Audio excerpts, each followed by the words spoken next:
এটা হলো বুটের ডাল, চনা বুটের ডাল। এটা দিয়ে আমি একটা রেসিপি করব, তাই আপনাদের সাথে আজকে শেয়ার করতেছি কিভাবে রেসিপিটা করব। এজন্য চুলায় বসাইলাম, এটা সিদ্ধ করব আগে। তো ডালটা দেখাইছি, বুটের ডাল কাঁচা দেখাইছি, এখন হলো সিদ্ধ। এটা রেসিপি করব আপনাদেরকে বলছি। তো এখন সিদ্ধ করলাম, ওইটা দেখলেন, এটা সিদ্ধ। পরবর্তী পর্বে যাব। আমি ওই সিদ্ধ করছি সেই ডালটা এখন বাইটা নিতেছি। বুটের ডালটা বাইটা পরে চুলায় দিব, চুলায় দেওয়ান পর্যন্ত থাকবেন।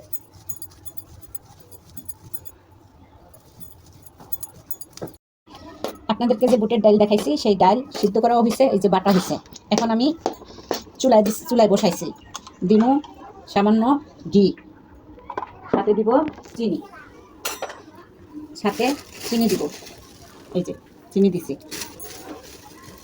চিনি দিলাম সাথে। এখন এটা আমি চুলায় দিয়ে নাড়াচাড়া করব। এককালে হওয়া পর্যন্ত আপনাদেরকে আমি দেখাবো আমি কি তৈরি করলাম বুটের ডাল দিয়া।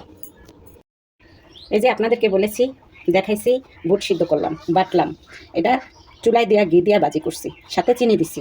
এখন এটারে হালুয়া বলে, যেটা অনেকেই শবে বরাতে রুটি দিয়া খায়, হালুয়া রুটি। তো শবে বরাতে খাওয়া উচিত না, কারণ ইবাদতের সময় তখন। এই জন্য আমি আজকে তৈরি করলাম। এটা হচ্ছে বুটের হালুয়া, আমরা বুটের হালুয়া বলি। এখন কে কোথায় কি বলেন সেটা তো জানি না, কমেন্ট বক্সে জানাবেন। ভালো হলে লাইক, কমেন্ট, শেয়ার আমাকে অবশ্যই শেয়ার করে দিবেন।